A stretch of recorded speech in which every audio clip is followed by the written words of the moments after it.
Okay, and we're live. Hello, everyone. Welcome to Horizen Weekly Insider number 154. Today is Monday, October 3rd.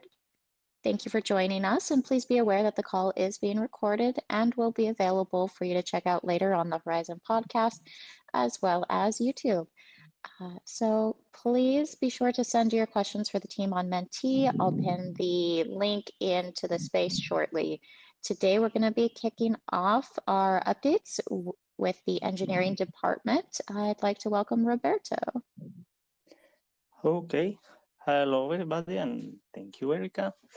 So today I will be providing the most recent updates for the engineering department. Okay, let's get started as usual with Zendu, and in particular talking about the team's main focus and goal now, which is Zen release 3.2.0.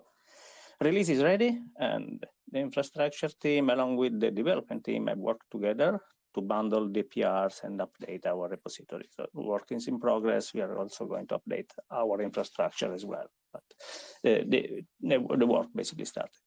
But for this, we performed the analysis various sidechain upgrade paths, and specifically we are focusing on the possibility to upgrading snark circuits on sidechain. And in this activity, we are evaluating all the impacts on our Zendu. Also, we are sorting out the last details related to the management of key rotation. So we are aligning lib version, defining interface, providing the last comments to the PR. Then, for what record delays, 043 release is available. Okay, so this news release was needed to provide a fix of an issue that was found during performance test. And it's related to the max package size. Basically, there was a bug preventing large, very large, but valid blocks to be shared between peers. And so this has been fixed, and that's the reason for this new release. Also, development on key rotation feature are progressing as planned.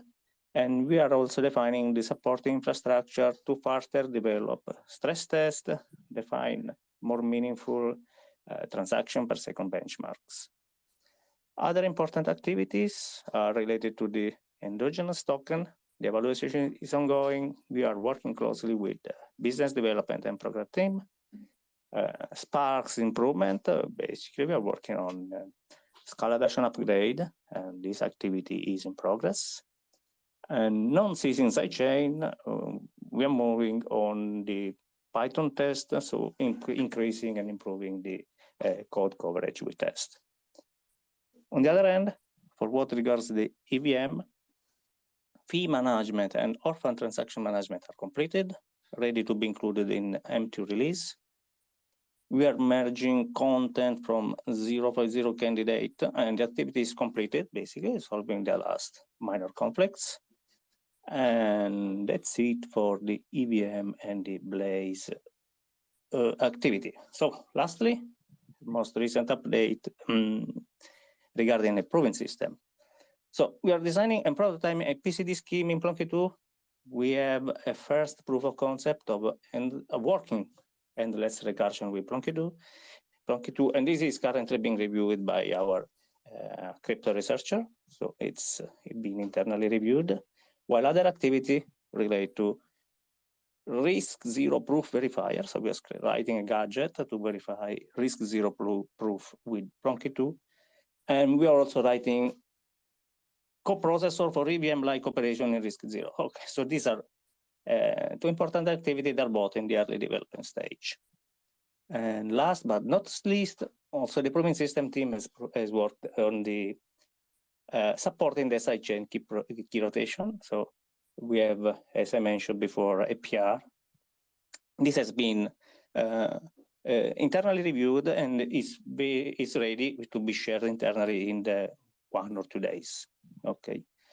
So these were the main point for this weekly insider, and back to you.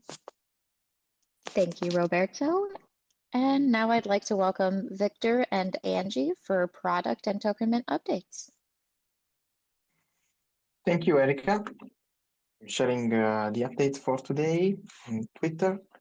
For the EVM sidechain, we are happy to announce that we have internally released our milestone 2 that is now in the hands of our DevOps engineers for the internal deployment in two different environments. One is the internal testnet that we'll be using since a while as our disposable environment for testing, and also on, let's say, public testing, but of course in a stealth, let's say, way, so that we are the only users. Just because this is the first time this release, Milestone 2, goes live, and we expect some bugs. And we did, let's say, let me recap the content of this release. This for us, for the initial scope, is code complete. So all the features that allow for forward transfer and backward transfer are there already. And there is the EVM inside that is, of course, the core of this development of the sidechain, with all the major, with all the set of RPC methods implemented. We are, together with that, measuring also the performance in terms of throughput, but not only. And actually, given that we have assessed the performance of the throughput of UTXO sidechains that are built on top of Blaze SDK, by comparing them with the early performance testing of the EVM sidechain, we have understood some bottlenecks that we are now one by one removing, or understanding where to tune the performance to get them better. And it's now the time for a mempool optimization in order to have this performance, let's say, be a lot a lot better. We have also understood or starting assessing the RPC server performance as well on their own. So in terms of how many calls we can do in a second. And this measure will be used to have, let's say, a rough idea on how many nodes we need to spin for our node network to withstand all the traffic that we expect. And then that's mainly what we are doing in terms of performance testing. So at the end of the day, we are understanding which are the bottlenecks of performance in terms of throughput and not only, and removing them one by one with optimization and making the performance a little better. As anticipated last time, we have a bit of delay on the overall timeline of the project, given that we introduced more security for the sidechain. So we will expect to be ready not by the end of this year, but just a little bit later. First with the testnet release, and then also in mainnet. That's all from my side. I pass it over to Angie. Thanks. Thank you, Victor. All right, so quick updates on Token Mint. Last week, we released Token Mint NFT functionality to testnet using the SDK 043, and this is complete. So our NFT functionalities are on testnet currently. You can try that and you can test that out. So next, we are working on upgrading our Token Mint mainnet. This is our very first sidechain upgrade on mainnet. And this includes the SDK latest version, which is 043. Please note that on mainnet, there's no NFT functionality yet, but we are targeting to release this very, very soon. Also, we have ongoing audits to make sure that we are addressing any issues or any bugs before we release NFT features to mainnet. So that's it from our side. We just keep working on this, and we'll keep you posted. So please expect the NFT functionality on mainnet very, very soon. Thanks, everybody, and back to you, Erica. Thank you, Angie. And now for marketing updates. I'll be brief because we have a special speaker today. So this week we are going to be hopefully launching some more content about ZenCon Zero. So just keep a lookout for that. If there are any videos or speaks that you guys or talks that you guys specifically want to see, please let us know. We'll try and put an emphasis on getting that content out sooner, if at all possible. Now I would like to welcome Jonathan from Pipeflare to talk about the new Kong Hero game that they're launching. Awesome. Can you hear me okay, Erica? Yep, sounds good, Jonathan. Okay, amazing. Well, it's good to be back. Yeah, Erica, thanks for the introduction. So we're launching a really fun and exciting game called Punk's Hero. And it's the first game that will be using the Token Mint platform. So it's almost like a Super Mario Brothers type game where you have to navigate enemies and obstacles, and along the way you'll be collecting Punk's tokens. And this will all be run through the Token Mint platform. So it's a great use case to see how we can use Token Mint in real life. And the cool part about the game as well, in addition to the tokens and the technology, is that it will have leaderboard rewards. So we'll have the top 20 players earning around $125 a week. So it's going to be great from all angles. And like Angie mentioned, we're testing NFTs on mainnet soon at Horizen. So this is the MVP. This is the beta of the game. This is the first step. So this is the launching point. So how do we take this game that we built and incorporate all of the different features of Token Mint? How do we put NFTs into the game? How do we put maybe Rob as a character into the game with like a special Krav Maga kick? Guys, let's not get crazy. Let's not get crazy here, please. Professional. Yeah, so essentially, what we're looking for this week from the Horizen community is to play the game, give us some feedback, and see how we can make this a really special, fun, but also technologically savvy game for the entire community. It'll be launching this week, and once it launches, we'll send a link out to Erica and the marketing team so that they can send it to everybody here on this call. So I just want to say that we've been working on this game for about 3 months. So thank you to everyone on the Horizen team that has worked really hard to make this a reality. A lot of work and coordination went into it, and hopefully everyone here will enjoy the game as much as we do. Thanks, Erica.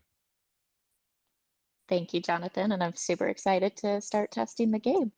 All right, everyone. Well, let's go ahead and move on to our leadership updates with Rob and the Q&A session.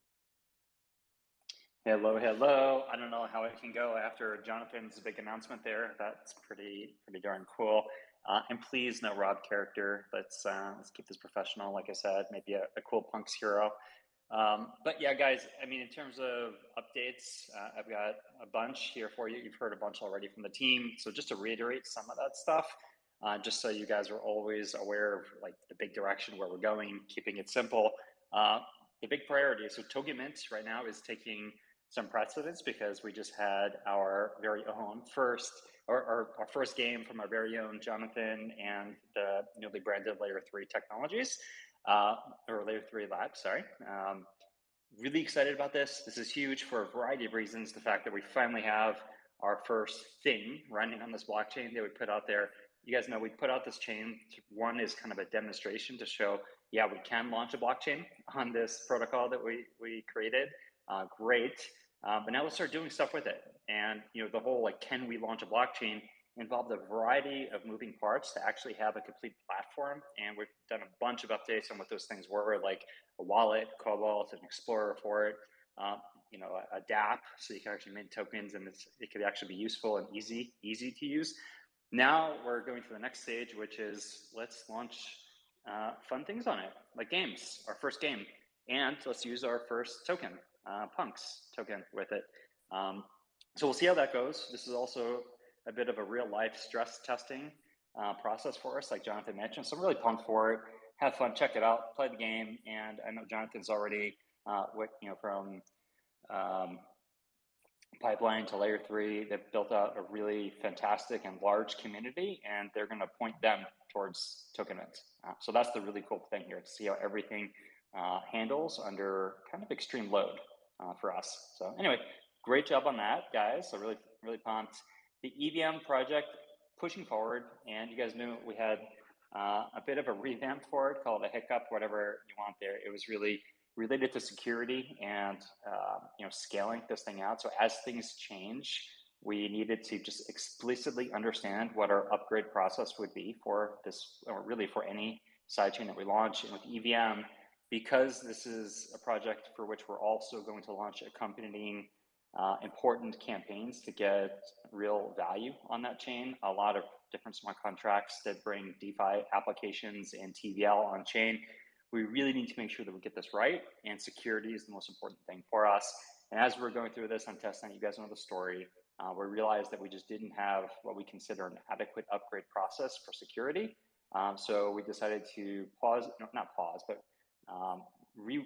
change the baseline of that project to incorporate a more sophisticated signatory circuit, so that we can actually have a more seamless upgrade process. Anyway, a lot of details there, but guys, the TLDR for it is that this caused a 3-month slip to baseline or to deliver the project, because we modified the baseline. It's a much better project for it. I definitely stand by it. Obviously, delays suck, but this one's definitely worth it, and we're pressing full steam ahead on it. The team has been coordinating, and we're maturing all those plans, the new baseline, and I'm sure we'll get more details up for you guys. But what I want to say is we also had a delivery last week. I don't know, those of you who have been paying attention to it, Zane mentioned to me the other day that we're just going to get to a point in this project where people don't even realize the things that we're delivering, because it's just constant. We're going to have like a dozen different things that are in constant delivery mode, whether they're by sprint delivery mode every 2 weeks, or whether they're monthly, or whether they're quarterly. Whatever it is, we're going to have just a constant stream of deliveries from all of the different work lines. And that's exactly what's starting to happen. And that's what's cool about it, is we're starting to get things out there like new versions of Cobalt, like what went live last week. And few people noticed because it was a flawless delivery. So huge kudos to Eureka and the team for getting that out there. Another fantastic update. You guys check it out. We posted details there on Discord, but obviously you can go to our main website and download it, try it out, or it's actually on the Chrome store. So it's just a different shift in how we do things, and that's just really nice to see. We expect more of it. So I'm actually, the final thing I wanted to mention is I'm back in Milan, back in the office here, and the primary goal of this trip is to start hashing out what our 2023 roadmap is going to be. We had a question last week on last week's Weekly Insider about roadmap for the next year. That's why I'm here. We're not going to have a roadmap by the end of the week, but we are kicking off some of these really important conversations so that we can get different work streams going in research and analysis, so that we can have a coherent and meaningful roadmap for the coming year. Now in Q1 next year, I can tell you explicitly what's going to happen in Q1. We're going to deliver that EVM, and we're going to deliver on sidechain to sidechain capabilities. These are those two things. I made a bold statement at ZenCon 0. Bold, maybe foolish, who knows? We'll see, TBD on that one. But I said I want to get a dozen sidechains in production next year. That's predicated on the EVM delivery first and foremost, and then to the extent that we're going to create value out of those sidechains that we deliver, we really need to get sidechain to sidechain interoperability, and that's what that protocol is all about. These are the two biggest goals of the organization on the technical side, and we're pushing full steam ahead on those. Now, beyond that, we have a lot of work to do, and that's why we're kicking off now. What's different with this year's planning session is that it's truly holistic and integrated across the organization, and we're going to have all elements of the organization coming together to figure out what will be that key differentiator for Horizen. What in some years from now will the world look at Horizen and say, Horizen does X? That's the big thing that Horizen is known for. And then once we have a decent answer to that, and you guys are all comfortable and we can all agree, maybe not everyone, but if we can get general consensus that Horizen should be the chain to do X, then we can tailor everything towards that. Like everything from our main chain work to the sidechain work to the consensus that we want for main chain or sidechains into the SDK, how the SDK is tailored for what type of market. All of these things come together once we have some general consensus on Horizen is the chain that will be known for X. Now, that's obviously easier said than done. There's a lot that goes into it, and we shouldn't just pull it out of our butts. We should have some real research and thought that goes into what direction we choose to we choose. Now, I can tell you what I want for Horizen Labs as a new company really driving a lot of this development in the Horizen ecosystem. I really want us to be, and I know this is cheesy, but I'll just say it externally here because I say it to our team. I want Horizen Labs to be the Google of crypto. What this means is we need to become a product powerhouse and combine that with deep R&D that's constantly ongoing. All right, so this is not a binary choice of do we do product or we do R&D. This really is a blend, and getting that mix right is going to be important because we do need to get a whole bunch of products out there to make Horizen a very useful and used ecosystem for sure. And Horizen Labs, the company, needs to have a bunch of product successes that get out there, but at the same time, we really need to push the envelope of what is the state of the art on our industry, and that research really just needs to be linked back to what is Horizen going to be known for. What is that big X, that big random variable, that big thing that everyone knows us for, and we tailor everything towards that. So anyway, this is why we're kicking off these conversations now, because you can't take them lightly. You have to put some deep thought in there. What I can say though is we have a fantastic organization now in-house that is just structured really well. We just set up a revenue and strategy organization that's just systematically looking at these questions, or at least asking the right questions, then pulling people together to answer them. So we'll see. It's nothing is, or the process is really just kicking off now. We've got a lot of work ahead of ourselves, and you're going to hear a lot more of this as we head towards the end of the year. But we're kicking off this process now, and obviously the more we can update the community, the more we can publish and get out there for you guys, the better. And the more feedback we get from you about where you'd like to see us go, even better, right? So anyway, that's all I've got here. We can open it up to Q&A. We've got another 5 minutes left. Okay, great. So the top 3 questions of the week start off with a question about EVM. The question is, when can we expect a testnet version of EVM that the community can test? So I do know, but why don't we kick this over to, I don't know if John or Victor want to make any comments about that. I'm not sure if we're ready to give you guys an exact date. Are any of you still designated speakers? Did Erica cut off her capability like she's trying to do for me right now?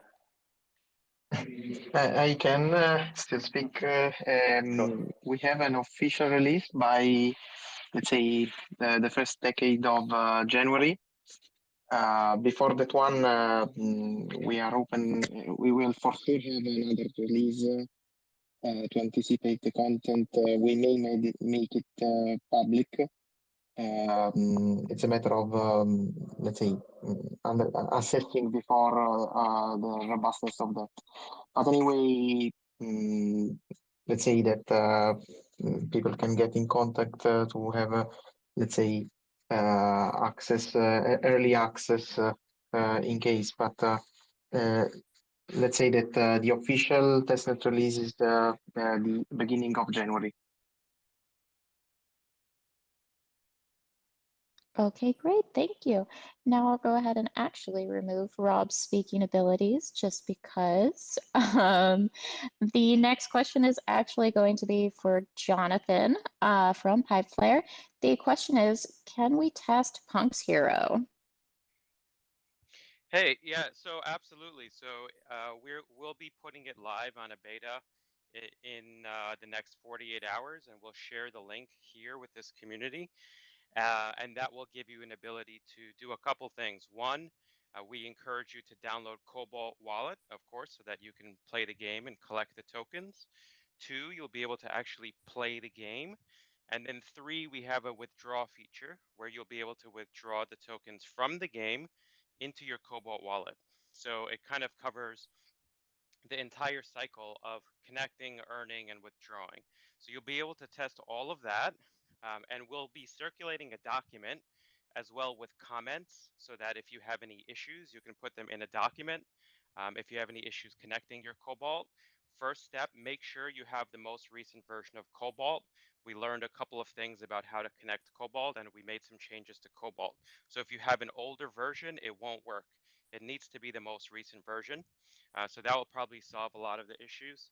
And then we're also looking for feedback on the game itself. How can we improve it and make it more interesting with characters and weapons and obstacles, things like that. And then lastly, any feedback on the withdrawal process itself. And it's very easy to test. You just need the link, and we'll share that in the next 48 hours. Fantastic. Thank you, Jonathan. And the final question is, hello, Rob. I'm Komi from Korea. Is an ecosystem currently being created on Horizen? Hi, Comey.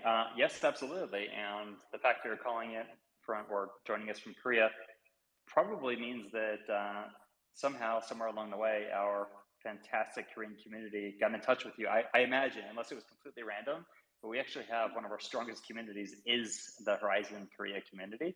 And we actually had Jung Hoon out here for ZenCon 0 a couple of weeks ago. So there's going to be even more happening there. And I highly recommend reaching out to some of the guys in that community, see how you can get involved. But the short answer is absolutely yes. And we would love even more participation.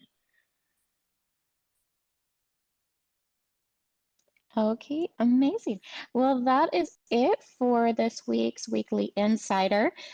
Thank you all so much for joining us, and we'll see you again next Monday for the latest updates. Have a great week, everyone.